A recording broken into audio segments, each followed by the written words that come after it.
তো এখন আমি যে কাতল মাছ নিয়েছি, কাতল মাছের তেল রান্না করব। এটা করব, তাই পেঁয়াজটা আগে ভেজে নিই, তারপরে মাছের তেলটা দেবো। মানে পেঁয়াজ দিয়ে আমাকে ভালো লাগে, আমি সবজিতে দিই না। মাছের তেল খেতে খুব ভালো লাগে আমাকে। এই দেখো কাতল মাছের কমপ্লিট। পেঁয়াজ ভাজা হয়ে গেলে, একটু লাল লাল হয়ে গেলে পেঁয়াজটা মাছের তেলটা দিয়ে দেবো। যে পেঁয়াজটা ভাজা ভাজা লাল লাল হয়ে গেছে, এবার মাছের তেলটা দিয়ে দেবো।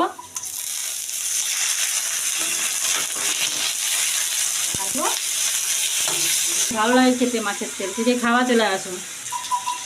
এবার মাছের তেলে একটু হলুদ দিয়ে দিই আর লবণ দিব। অল্প হলুদ আর লবণ অল্পই দিতে হয়। লবণ দিয়ে দিয়েছি, নেড়ে নিব। একে 10 মিনিটের মতো নাড়লেই ব্যাস হয়ে যাবে।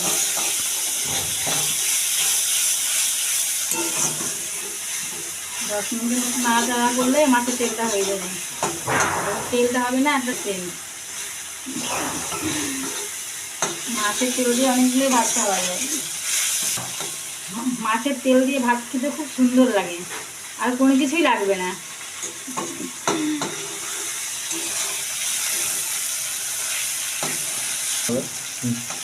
এই মাছের তেলটাতে সব কিছু দিয়ে 10-15 মিনিট নাড়াচাড়া করলেই মাছের তেল হয়ে যায়। বেশিক্ষণ সময় লাগে না। তো মাছের তেল হয়ে গেছে কমপ্লিট। দেখো প্লেটে ঢেলে দিলাম, এবার ভাত দিয়ে খাবো। রেডি।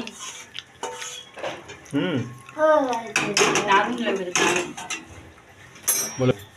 ভিডিওটা ভালো লাগলে অবশ্যই সবাই কমেন্ট করো।